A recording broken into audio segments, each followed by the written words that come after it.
Sex Talk. Hi, Kamil. Hi. How are you?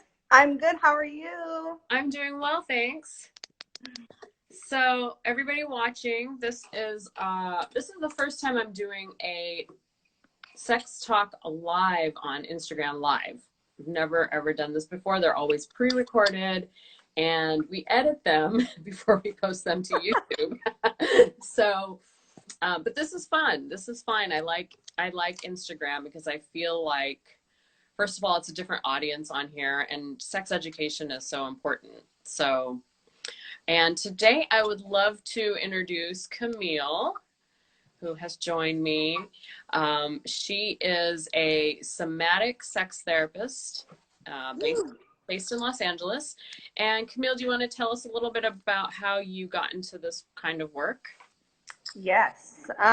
So I got into sex therapy because I felt like it was such an important part of how we live our lives. And there's so much intersectionality with sex therapy. So we get to talk about so much different fun stuff and get to really centralize pleasure and curiosity and exploration and take away the shame. So that's really why I got into it. Awesome. So today I wanted to talk to you a little bit about somatic sex therapy. This is a little bit of a different format than the way we usually do the sex talk, but it feels kind of like an interview. Are you okay with that? Yeah, I'm fine. We can do some of that and then just chit chat a little bit. Okay, perfect. So I guess I want to tell everybody that's watching, what is somatic sex therapy? If you could maybe define what that is. So I think somatic sex therapy for me is just kind of taking away all of those like mental roadblocks that you get into when having sex, or approaching dating and relationships, and getting more into your body. So getting in touch with what your body has to say, paying attention to those messages, and kind of taking it from there. So being more present in your body and less like in your head with all those anxious thoughts that are probably circulating or tend to circulate when you're having sex or playing around. Right. And so I just want to clarify for the audience too. So sex therapy, I think there's a lot of misconceptions around what sex therapy itself is.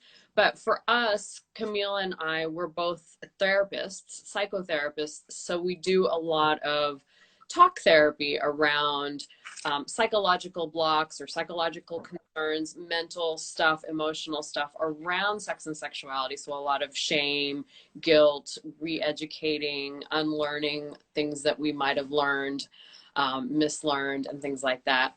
Hey, Heather, good to see you. Thank you everyone for joining. And so when we talk about sex therapy, we're actually talking about a form of psychotherapy. And so somatic work is especially cool because it actually takes us out of so much brain, like cerebral stuff, and we're actually kind of getting in tune and listening to what our body has to say about how we're feeling. Yeah, exactly. Yeah. So, and our bodies tell us so much, right? Mm-hmm. Mm-hmm. Yeah, and I think that like our bodies have a lot to say that might feel at odds with what our brains are thinking. So with our brains, we might feel like we should do a lot. And so there's like that, like I should be having an erection, or I should be making my partner come, or I should be doing this or that. And so when you're spending a lot of time in your mind and kind of thinking about the shoulds, you're not paying attention to like what actually feels good for you, what feels good to be stimulated in your body, and things like that. So when you get into your body, you can kind of pay attention to those different signals and also get really creative. Right.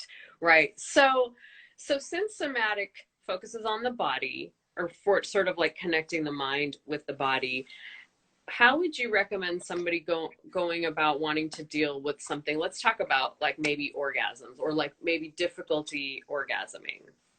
Yeah, I mean, I think that first and foremost is recognizing that an orgasm doesn't have to happen in order to have good sex.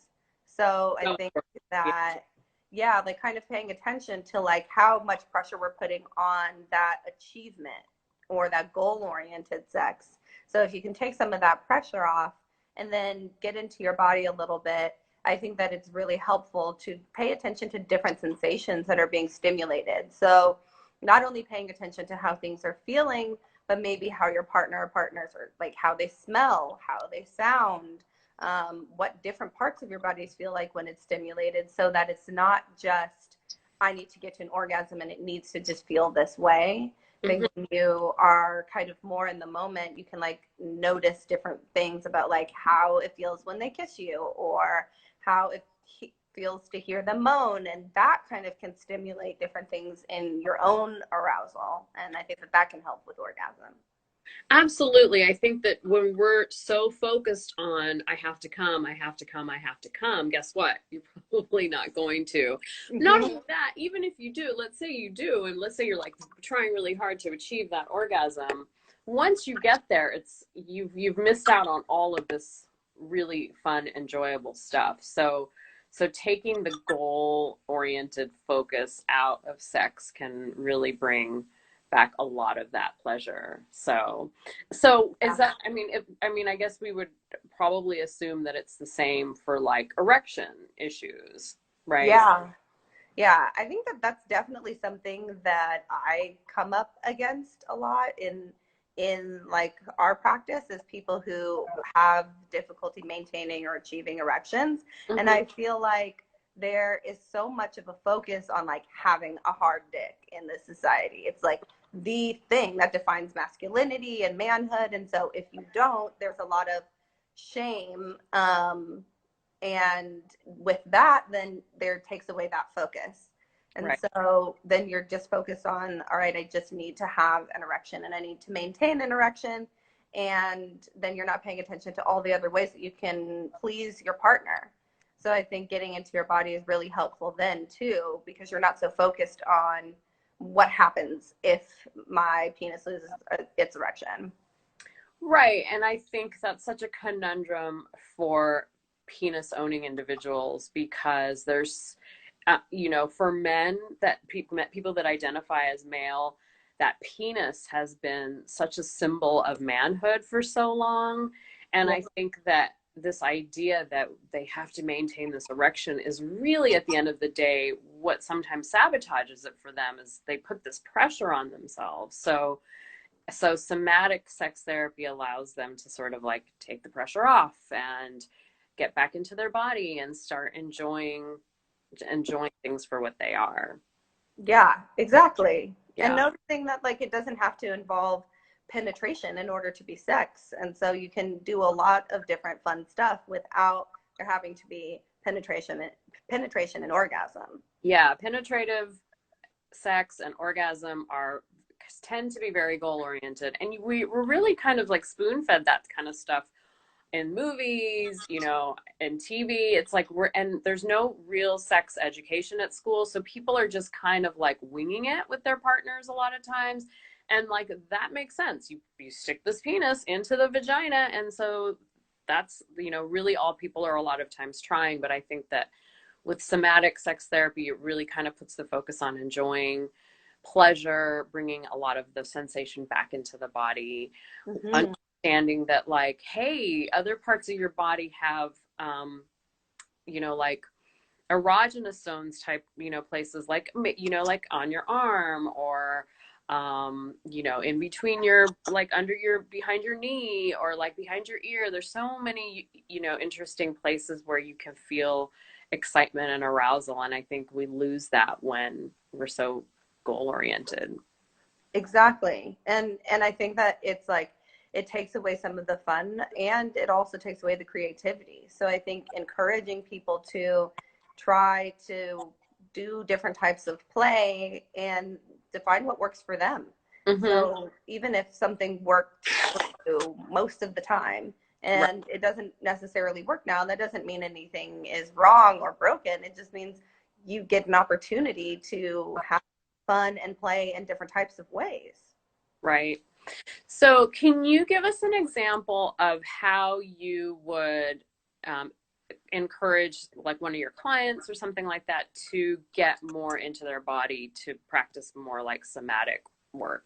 Yeah. I mean, I think that the breath is a really, really good way and a good thing to lean on because it happens automatically. And because it's this automatic process, we just kind of forget that we can control it and we can play with it. So breathing in deeply and like holding your breath for just a few seconds and having a long exhale, that automatically just like calms your nervous system. So when your nervous system is more calm, you're more likely to feel pleasure.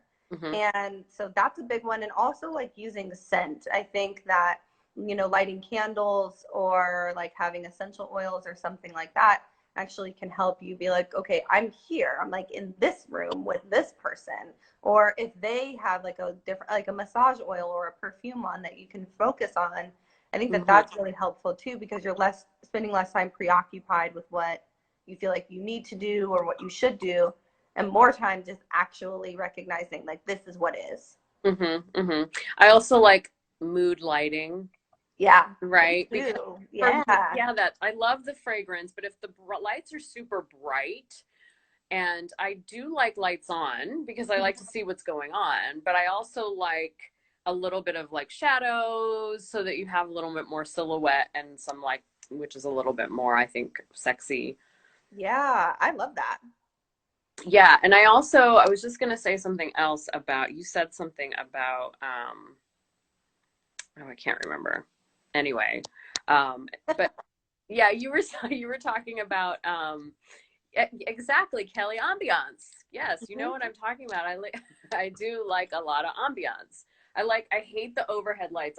Actually got an overhead light right now, but I hate them. I always like the like lamps, side lamps, or you know, things like that. So I think that's a good point. I like that too because it does let you see what's going on without it being like this really harsh lighting. So having that light, or maybe even having like a different color light bulb, that can be fun too.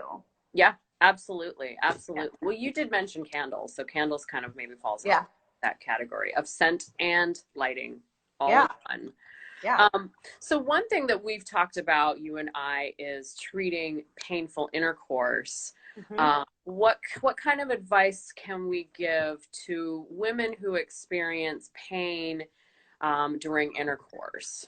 Yeah, that's a big one. Because the pain is real. We don't want to minimize the pain.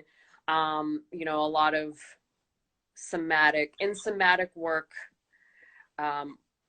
we believe that the pain can actually be an expression of an emotion that has before has never been expressed before, or something that you've maybe repressed a little bit. Yeah.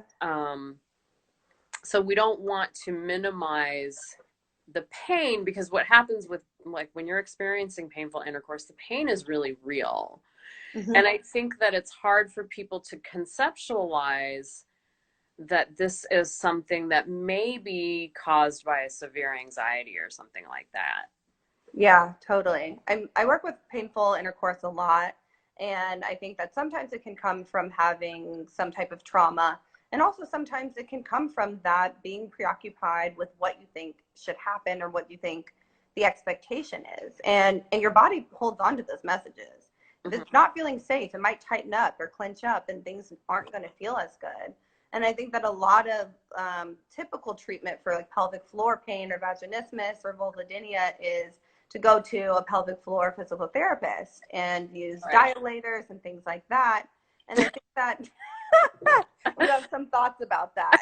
I do. I've also worked with people with painful intercourse, and the dilators, while the concept in and of itself makes a lot of sense. Like you need to stretch it out. It's kind of like working on this very physical level, right? And so I think what's beautiful about the somatic work is it like integrates the physical and the emotional. And so a lot of those dilators doesn't really address the emotional. So what's happening a lot of times is women are going to a therapist like myself and seeing a physical therapist, and then they're just doing talk therapy, and then separately they're doing this like weird dilator stuff. So somatic therapy, right? So somatic therapy, you know, in this really nice way, kind of brings the two together. So can you talk a little bit more about that? Yeah, definitely. So I think it is about like creating safety in your body, like noticing also where you can just like incorporate pleasure in those moments. Like for some folks, physical therapy, dilator stuff works, you know, okay, sure. And like it can also seem really clinical. Like it can feel like, okay, I've got to use my dilator of this size and move to this size and move to this size, and it's taking away the pleasure. So I think that integrating more of a pleasure centered focus where like if you are just like, can you just be masturbating with like a dildo or and use lube and like set the mood in the same way that you would with partnered sex, like maybe in the bathtub, so that you're feeling more relaxed in your body. Light those candles and like create safety and like having these moments of like, okay, like my body is actually not sorry, I don't know if I just cut off, but Yeah, you for a second. my body doesn't need to be something of that I'm afraid of, because I can just like build in this pleasure around that part of my body. So getting comfortable with your body, getting to know that part of your body, touching your vulva, you know, looking at it, having your partner look at it, and be gentle so that you can get this exposure to really positive sensations. Right. And I just kind of want to like circle back around because you had used the word trauma, and trauma can be so many things. It doesn't have to be like a sexual trauma, actually. Trauma can be like, so I've had lots of clients that'll come in and they've just heard stories, years and years of, you know, these oppressive stories about female sexuality and don't do this and don't do that and be scared of men and a lot of this like very repressive stories that kind of like takes women's agency away. And so I think that that is a form of trauma as well. And sometimes we internalize those types of things. And it's important to recognize that that painful intercourse can happen for so many different reasons, right? It can happen from something that is actually like a medical reason, like endometriosis, or, you know, some sort of like recurring yeast infection, to getting these, you know, messages that you've grown up with, to actual some sort of like sexual trauma that you've experienced with either a partner or something that was considered abuse. All of these things can actually contribute to something like painful intercourse. And I think that it's important to sort of normalize that too. And I love somatic sex therapy because painful intercourse is such a hard thing for women to deal with and get support around. And treatment is so very difficult too. And I think that somatic sex therapy is really one of the really great ways to start helping women kind of come to terms with their sexuality around that. Yeah, and also just recognize like it's so much more common than we might anticipate. Like there might have even been moments where people feel pain during intercourse and like just kind of push past it all the time. Yeah. And then what that does is that can like kind of like traumatize the area even more, because it's like, oh shit, like this is not something that feels good. Yeah. So I think that that's another thing. I need to plug my phone in because it's gonna die. Yeah, no problem. But yeah, I think that that's like something that can be helpful, and just normalizing that painful intercourse can happen. Right.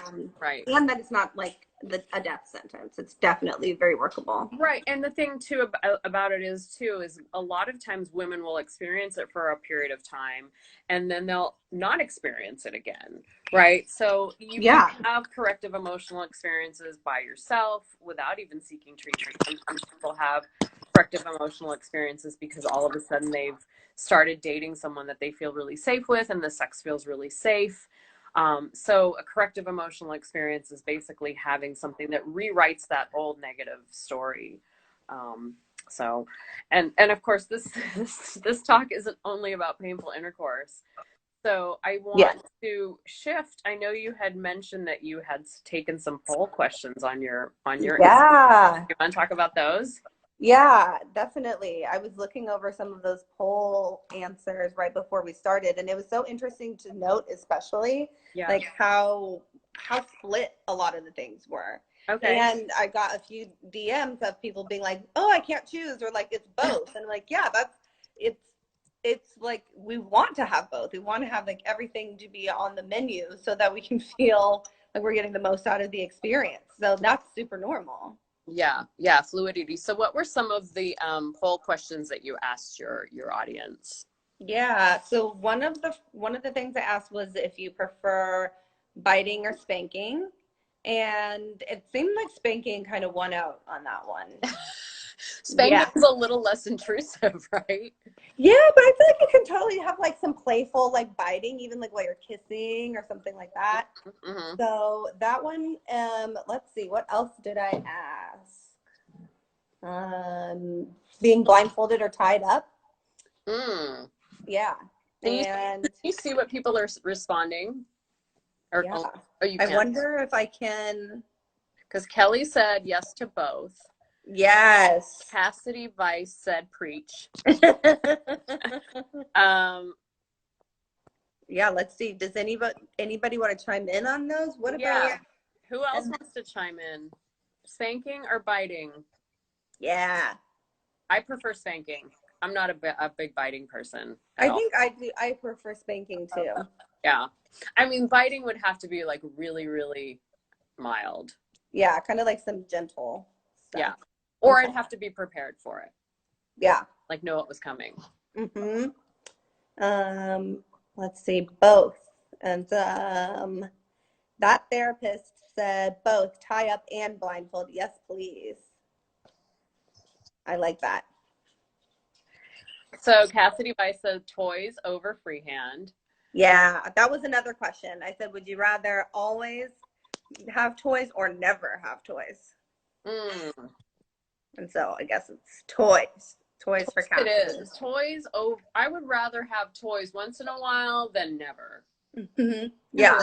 Or toys all the time. But it doesn't have to be every time. Yeah. And Kelly doesn't like to be tied up. She's afraid of earthquakes. And Money Gray said Team Spank. Team Spank. There's a lot of Team Spank out there. Yeah, that's a pretty popular one. Mm-hmm. I like it. Yeah. What else did you ask? Let's see. I asked if you would rather quickies or rounds. So if you prefer to have quickies or kind of like all night long kind of vibe. Oh gosh, all night long. Yeah. What do you think about all night long, Kamil? Sounds like a long time. It sounds like a lot of work.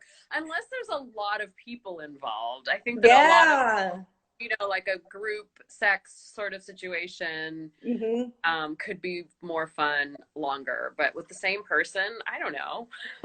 I know. I was surprised because a lot of people said all night long. And I was like, I'm more for like a quickie. Like, especially because quickies you can do like a few throughout the day even. Right. Agreed, quickie. Yep. Hey. Fair. Yeah, I guess it depends too on how pent up you are and how long it's been. That true. Might have some. Yeah. I think especially for like newer relationships, like that all night long type of like you stay in bed and fuck all weekend, I feel like is really like at the beginning of relationships.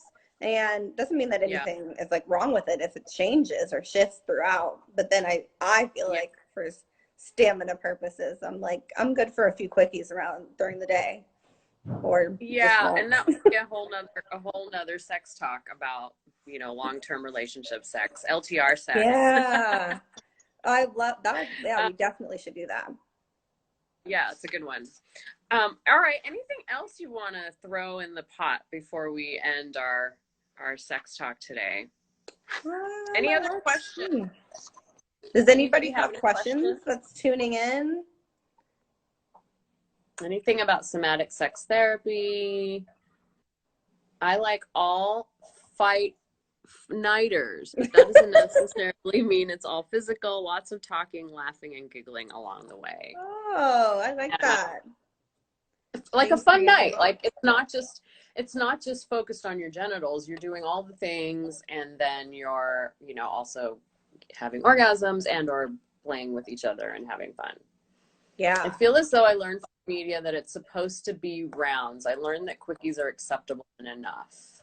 Yeah, I think that that's also what we learn a lot in media, is that it's supposed to be rounds. I feel like that's in music as well, where it's just like talking about how long you can go and like how that is supposed to be kind of like the goal. So it's great to know that like, yeah, quickies are acceptable. It can get the job done. You can get those moments of like that physical touch and connection, and it doesn't have to feel like it has to go all night. And I think it's also a lot of the questions that I asked were like intended to be challenging, because hopefully you have like a little lovely mix of everything. Right. Yeah. So She Nasty is asking us, what is an example of quote body work end quote in somatic sex therapy? Yeah, I mean, I think that an example of body work in sex therapy, I think a lot of folks have different approaches. So some folks, you might go to like a body work specialist who would actually kind of like physically touch you or be involved in that. But I think for somatic sex therapy, it's kind of like doing different types of deep somatic, like a somatic tracking, or like a really more intensive grounding exercise where you can really pay attention to all parts of your body, and notice what it would feel like to like maybe put pressure on different parts of your body, to touch different parts of your body, and then release that touch. So I think that that would be something that I would maybe do in like my practice. So I think to answer the question for She Nasty is there are some somatic body workers, which may be a little bit different than like a somatic sex therapist, because they might actually put their hands on the client and help the client, you know, with different types of pressure and things like that. But Kamil, you don't actually put your hands on the client's body, right? Right. Yeah, no, I think, and that's sometimes a misconception around sex therapy and sex therapists, is like that we are psychotherapists, so we do talk therapy rather than like actual sex work or touching clients in any type of physical way. Right. There are some great professions that do it, and I've done a lot of work with surrogate partners, which they work in tandem with a psychotherapist or a sex therapist to help heal different types of things, like we were talking about, painful intercourse. So they do the hands-on like body somatic work, but they're actually called surrogate partners. So yeah, so check them. So She Nasty, you might want to check them out if you're looking for like an actual person to do body work. And there are body workers as well, somatic body workers as well. Totally. Yeah. All right, cool. So Kamil, tell the audience where they can find you. Yeah, so you can find me at KamilLewis.com, or on my Instagram at Kamil.Lewis, and I'm currently taking new clients. So yeah, just hit me up whenever. You can email me, call me, text me if you want to reach me. Awesome. And you know where to find me. I'm at Los Angeles Sex Therapy, LosAngelesSexTherapy.com. You can also actually find Kamil there too. So hit us up. And if you have any more questions at all about any somatic sex therapy, don't hesitate to reach out. Also, the Sex Talk series is on YouTube. This is like typically a YouTube thing that I do. We just decided to try Instagram Live, so we might do more of these. So check out the sextalkseries.com on YouTube. Oh, sorry. Did you record this by any chance, Mo? I don't think so. I don't know how to. No, I think that I'm going to share it now. Once I share it, oh, perfect. I can download it to my phone, and then I can post it on YouTube or wherever we want. Okay. I love that. So I'll send it to you. Thank you, everybody, for joining. Thanks so much, everyone, for joining. Okay. All right. Bye, Kamil. Have a good weekend. Thank you. Bye. Bye. Bye.